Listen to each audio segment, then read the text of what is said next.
درس number 52 start کریں گے۔ اعوذ باللہ من الشیطان الرجیم۔ اس کے اندر ہم لوگ امثلہ پڑھیں گے، یعنی کہ ایگزامپلس تدلیس کے اوپر، تدلیس کی، یعنی جن احادیث میں تدلیس ہوئی ہے۔ تو یہ پہلی ایگزامپل ہے، حدیث ہشام بن حسان عن محمد بن المنکدر عن جابر قال قال رسول اللہ صلی اللہ علیہ وسلم علیکم بالعصمۃ عند النوم، کہ تمہارے اوپر ضروری ہے کہ تم جو ہے ایک یہ عصمت سرمے کی خاص قسم ہوتی ہے وہ استعمال کرو نیند کے وقت، فإنہ یجلی، کیونکہ یہ تیز کرتی ہے البصر، نظر کو، وینبت الشعر، اور گھنا کرتی ہے، اگاتی ہے، نبت ینبت، انبت ینبت، اس کا یہ فارم ہے، وینبت الشعر، اور یہ بالوں کو جو ہے گھنا کرتی ہے، یعنی اگاتی ہے۔ قال ابو حاتم کہتے ہیں کہ ھذا حدیث منکر، یہ حدیث منکر ہے، لم یروہ عن محمد الا الضعفاء، محمد سے اس کو سوائے ضعیف لوگوں کے، ضعیف لوگوں کے اور کسی نے روایت نہیں کیا۔ اسماعیل بن مسلم و نحوہ، جیسے کہ اسماعیل بن مسلم ہے اور اس کی اور امثال، ولعل ہشام بن حسان، اور جہاں تک ہشام بن حسان کا تعلق ہے تو غالب گمان ہے کہ اس نے بھی اس کو اسماعیل بن مسلم سے لیا ہے، جو کہ ضعیف ہے، فإن کان یدلس، اور اس نے یہاں پر اس کی تدلیس کی ہے، یعنی کہ ان کو کچھ قرائن وغیرہ سے ثابت ہو گئی تھی یہ بات کہ یہ جو ہے معاملہ یہاں پہ اسماعیل بن مسلم ہی ہے اس روایت میں جس نے کام ڈالا ہے۔ اب دیکھیے ہشام بن حسان تو ایک تھوڑا صحیح راوی ہے، صدوق درجے کا، البتہ جہاں تک یہ حدیث کے متن کا تعلق ہے تو یہ ابن عباس وغیرہ سے ثابت ہے۔ اب یہاں جو سمجھنے کی بات ہے نا وہ یہ کہ کچھ لوگ یہ کہتے ہیں کہ بھئی کیسے انہیں پتہ چلا، تو اب ہم یہ بتائیں گے کہ انہیں کیسے پتہ چلا۔ ان کو ایسے پتہ چلا کہ دیکھیے 3 طرح کی صورتیں ہوتی ہیں، قرائن جو ہے نا معرفت کے، وہ قرائن تدلیس کی معرفت کے کیا ہیں کہ کیسے پتہ چلے کہ وہاں پر تدلیس ہوئی ہے، اور گو کہ بندہ ثقہ ہے لیکن اس نے جو ضعیف روایت بیان کی ہے، کیونکہ باقی جتنے لوگوں نے اس کو بیان کیا وہ ضعیف ہیں، اس ایک نے ثقہ نے بیان کیا، تو ہمیں پتہ چل جاتا ہے کہ یہاں پہ کوئی گڑبڑ ہوئی ہے، یا تو اس کو وہم ہوا ہے یا پھر اس نے کسی ضعیف بندے کے ذریعے بیان کیا اور اس کا نام چھپا دیا۔ تو خود مدلس راوی صراحت کرتے کہ اس نے تدلیس کری ہے، نمبر 1 3 قرائن، یعنی کسی ایک جگہ پہ اس کا کوئی شاگرد کہتے کہ ہمارے استاد نے یہ حدیث بیان کرتے ہوئے کہا کہ اصل میں نے اس سے سنی اور میں نے تدلیس کری تھی۔ دوسرا یہ کہ کسی طریق میں کوئی ضعیف راوی کا اضافہ مل جائے جس سے پتہ چل جائے کہ اس نے بقیہ طرق میں تدلیس کی ہے، جس سے یہ پتہ چل جائے کہ اس نے بقیہ طرق میں تدلیس کی ہے، تو ایسا بھی ہو جاتا ہے کسی کتاب میں، جیسے ہمیں اس والے کیس میں پتہ چل گیا، کیونکہ جو امام سیوطی ہیں یا کون ہے معجم الاوسط میں یہ سند موجود ہے، وہاں اسماعیل جو ہے نا ساقط نہیں ہے، یعنی وہاں پر اسماعیل موجود ہے ہشام سے پہلے، تو ہمیں پتہ چل گیا کہ اصلاً ہشام نے ضعیف سے ہی بیان کیا، اور اسی طرح کے اور ضعیف لوگوں نے اس کو بلا کر محمد المنکدر سے بیان کیا۔ تو اب یہ بات جو ہے نا یہاں پہ امپورٹنٹ ہے سمجھنے کے لیے۔ تیسرا طریقہ جو ہے آخری تدلیس کی قرائن کا، وہ یہ ہے کہ وہ کوئی ایسا لفظ بولتے جیسے حدثت کہ روایت کیا گیا یا مجھے بیان کیا گیا، تو ان قرائن سے ائمہ متقدمین تدلیس کا اندازہ لگا لیتے ہیں، یا بلغنی کہ مجھ تک پہنچا، اور اس طرح ہمیں علل کی کتب میں بھی ائمہ کا قول مل جاتا ہے کسی اسپیسیفک روایت کے بارے میں، جیسے امام ابو حاتم الرازی نے یہاں پر تصریح کر دی، اور پھر معجم الاوسط میں ہمیں اور ایک سند اس کی مل جاتی ہے جس میں ہشام جو ہیں وہ اسماعیل بن مسلم جو کہ ضعیف ہے اس سے روایت کرتے ہیں، تو ہمیں پتہ چل جاتا ہے کہ اصلاً انہوں نے روایت اسی سے سنی تھی، اور دوسری کتب میں یہ نام انہوں نے تدلیس کر دی اپنے شاگردوں کو بتاتے ہوئے، تو وہاں ایک بندہ یہ دھوکہ کھا سکتا ہے اگر وہ صرف ان کتب کے اوپر اس کی نظر ہو کہ بھئی یہ فقہ لہٰذا روایت صحیح، تو یہ بہت ایک دقیق نظری کا کام ہوتا ہے، بہت ساری چیزیں دیکھنا پڑتی ہیں، پھر ساتھ میں تابعین کا اقوال اور یہ سب چیزیں، تو یہ طریقہ کار جو ہے نا وہ صحیح نہیں ہے کہ آپ نے ایک طریق کو دیکھا اور فوراً اس کے اوپر حکم لگا دیا۔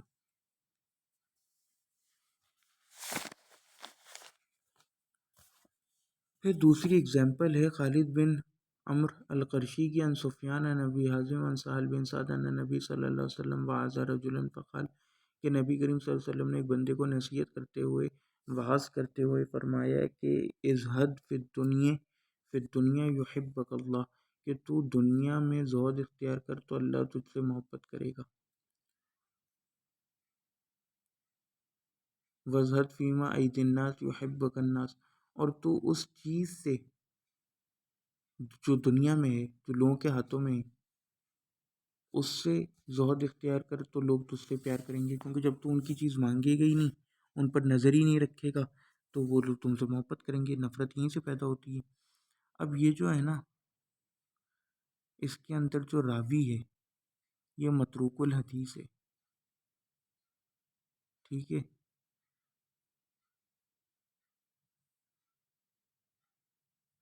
اور یہ جو عمر القرچی ہے، اس نے ایک ضعیف راوی گراتے ہوئے اس کی نسبت سفیان کی طرف کر دی ہے. قال العقیلی لیس لہ من حدیث سفیان الثوری اصل، کہ یہ اصلاً سفیان ثوری کی حدیث میں سے نہیں. وقت تابعہ محمد بن کثیر السنانی، کیونکہ اس کی مطابق کیے محمد بن کثیر السنانی نے. ولعلہ اخذہ عنہ ودلس، اور انہوں نے جو ہے غالب گمان ہے کہ انہوں نے اس کو لیا ہے اور تدلیس کیے. لأن مشہور ابھی خالد ھذا، کیونکہ یہاں پہ جو ہے وہ خالد جو ہے اس کام کے لیے مشہور ہے.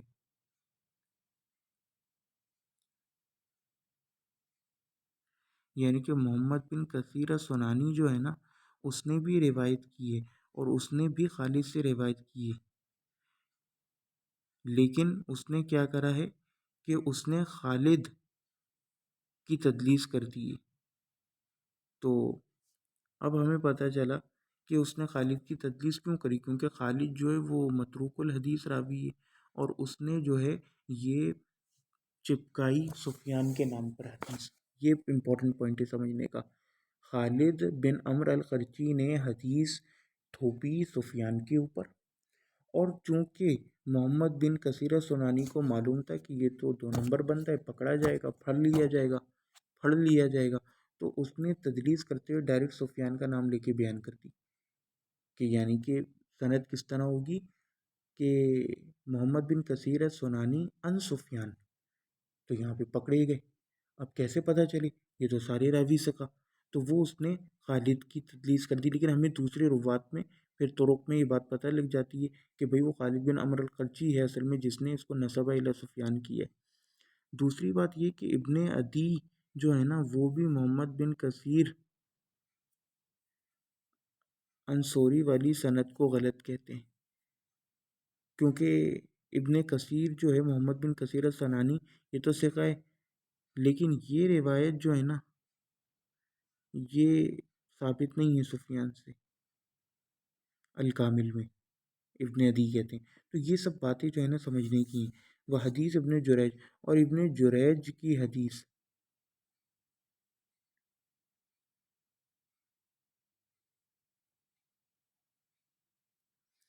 اور ابن جریج جو ہیں وہ موسیٰ بن عقبہ سے روایت کرتے ہیں. سہیل بن ابی صالح نبی ہریرہ نبی صلی اللہ علیہ وسلم من جلس فی المجلس کثر فیہ لغۃ، کہ نبی کریم صلی اللہ علیہ وسلم نے سپوزٹلی فرمایا کہ جو کوئی مجلس میں بیٹھے اس میں بہت زیادہ غلط یا لغو باتیں ہوئی ہوں، فقال قبل ان یقوم، تو کھڑے ہونے سے پہلے کہتے سبحانک اللہم و بحمدک، اور پھر آخر تک ہے. تو اس میں جو ہے نا پھر اس کے وہ گناہ دھل جاتے ہیں.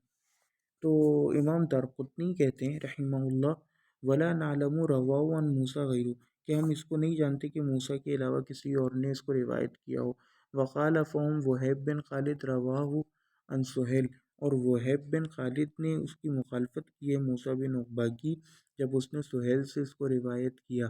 عن عون بن عبداللہ، کیونکہ اس نے پھر سند اس طرح بیان کی، یعنی کہ عون بن عبداللہ بن عقبہ قولہ، یعنی کہ اس کے قول کے طور پر.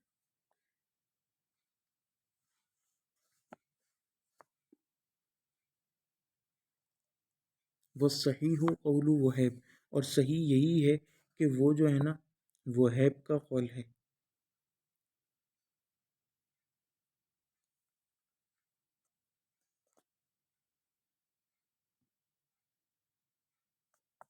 وقال، اور وہ کہتے ہیں کہ وَأَخْشَىٰ أَن يَكُونَ ابن جریج دَلَّسَهُ عن موسیٰ بن عقبہ،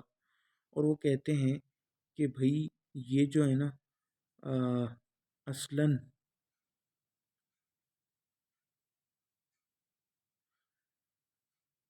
روایت جو تھی وہ ابن جریج کی تھی، یعنی ابن جریج نے تدلیس کی موسیٰ بن عقبہ سے، اخذہ من بعض الضعفاء عنہ، کچھ ضعفاء نے جو ہے اس کو لیا ہے اس سے، یعنی موسیٰ سے۔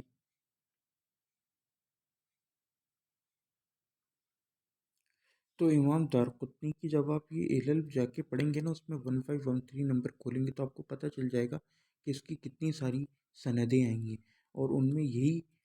شک ہو رہا ہے کہ ابن جریج نے نا موسیٰ بن عقبہ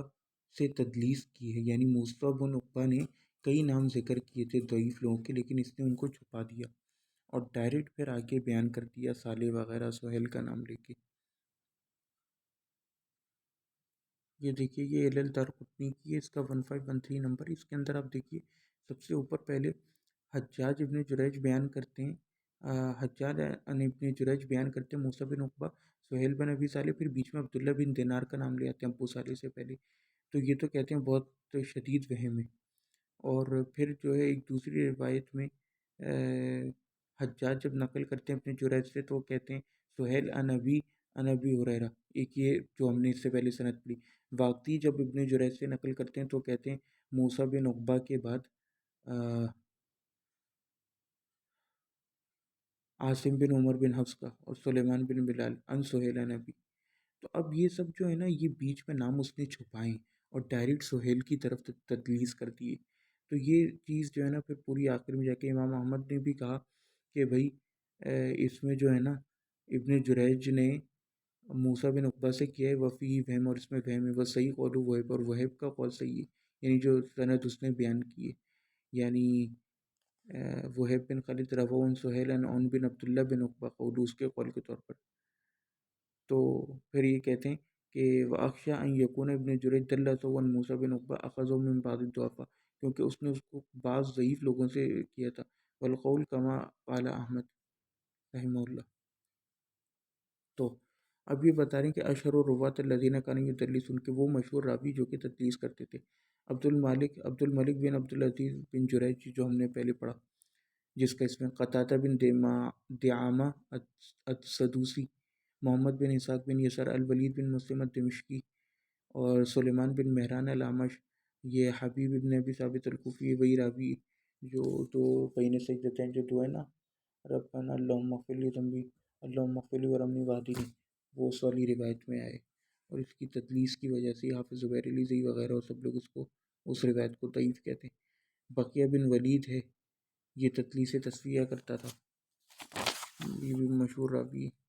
یحییٰ ابن کثیر ہیں، اور حشیم بن بشیر الواسطی۔ اچھا یہ جو ہے نا معنن اور اننا کا فرق سمجھنا چاہیے۔ یہاں پہ آپ بھی دیکھیے کہ سفیان ثوری کو ان لوگوں نے مدلس نہیں کیا، کیونکہ وہ اس میں فرق کرتے تھے، وہ یہ کہتے تھے کہ تدلیس جہاں ثابت ہو جائے، جو میں نے آپ کو تدلیس کے 3 قرائن بتائے نا، وہاں پہ متقدمین سے روایت اس راوی کو اگر وہ ثقہ ہوتا تھا تدلیس کرتا تھا تو اس کی تصدیق والی روایت کو چھوڑتے تھے، لیکن جہاں پر ثابت نہ ہو تدلیس تو پھر وہ اس کی معنن روایت قبول کرتے تھے۔ تدلیس ثابت ہونا ان کے لیے مضر ہوتی تھی، معنن روایت ہونا مدلس راوی کی یہ شرط نہیں ہوتی تھی، ان دونوں میں فرق ہوتا ہے۔ حافظ زبیر علیزی وغیرہ یہ ڈائریکٹ پوری کی پوری معنن روایت کو نہ اٹھا کے کہ جس میں بھی بس انانا آ گیا مدلس راوی کا، تو اب جب تک سما کی تصریح نہیں ملے گی ہم اس کو دیوار پہ دے ماریں گے، یہ طریقہ صحیح نہیں ہے بھائی۔ آپ قرائن و دلائل کے ذریعے بھی اس حدیث کو ضعیف ثابت کر سکتے ہو کہ بھائی اس پر ائمہ متقدمین کا عمل نہیں ہے، ضروری ہے کہ حدیث کو زبردستی غلط طریقے سے ضعیف بولو، اور اگر اس پر ائمہ متقدمین کا عمل مل رہا ہے تو مان لو اس عمل کو، کیوں بلا وجہ کی ضد مچائی ہوئی ہے؟ جیسے گھٹنوں پہ جانے والی روایتیں، شیخ عثمان کی بھی اب ویڈیو آ گئی ہو، امریکہ والے جو یو کے جن کے اوپر حملہ بھی ہوا ہے وہ بھی اسی کے قائل ہیں، گھٹنے پہلے رکھنے کے، تمام عرب علماء اس پہ بیان کر چکے۔ تنبیہ نوٹ: المعنن، کہ معنن لا علاقۃ لہو، کوئی تعلق نہیں ہے اس کا بصحت حدیث سے المدلس ولا بضعفہ، کہ معنن ہونا یا انانا ہونا روایت میں، ان سے روایت کرنا، یہ اس کا کوئی تعلق نہیں ہے حدیث کی صحت سے مدلس حدیث سے اور نہ اس کے ضعف سے۔ وَإِنَّمَا إِذَا ثَبَتَ عَنْ رَاوِيهِ دَلَّسَهُ عَنْ ضَعِيفٍ، اگر یہ ثابت ہو جائے کہ اس کے راوی نے تدلیس کی ضعیف سے، او کانا معروفاً بالروایہ عن ضعفاء فَهَذَا الَّذِي يُرَدُّ وَلَا يُقْبَلُ، تو یا یہ معروف ہو کہ وہ بھئی تدلیس کرتا تھا ضعفاء سے، تو پھر اس کی روایت رد کی جائے گی، قبول نہیں کی جائے گی۔ لا علاقۃ لہ بصحۃ حدیث المحدث، کوئی تعلق نہیں ہے مدلس کی حدیث کا، سمجھے، اس کی صحت کا اور نہ اس کی ضعف کا، یعنی اس کو تضعیف کرنے سے اگر اننا آ جائے۔ ومن تدبر ثنی الائمۃ المقدمین، اور اگر کوئی شخص غور و فکر کرے گا ائمہ متقدمین کے طریقہ کار میں، یجدہم قبیلو احادیث کثیرۃ، تو پائے گا کہ انہوں نے کثیر احادیث قبول کری، لمن ذکروا بالتدلیس رووها معننا، یعنی کہ انہوں نے جن میں ذکر کیا گیا تدلیس کا اور وہ روایت کی گئیں معنن کے ساتھ، تو وبعضها لم يرد فيه تصریح بالسماع مطلقا، اور انہوں نے اس کو رد نہیں کیا صرف سماع کی تصریح کی بنیاد پر مطلقاً، یعنی کہ انہوں نے نہیں کہا کہ سماع کی تصریح چونکہ نہیں ہے اننا والی روایت ہے تو ہم اس کو رد کرتے ہیں، یعنی ایک طریق میں بھی تصریح بالسماع نہیں ملی تب بھی وہ کبھی قبول کر لیتے تھے۔ قال یعقوب بن سفیان، یہ بڑے امام ہیں، وحدیث سفیان و ابی اسحاق والاعمش ما لم یعلم انہ مدلس یقوم مقام الحجہ،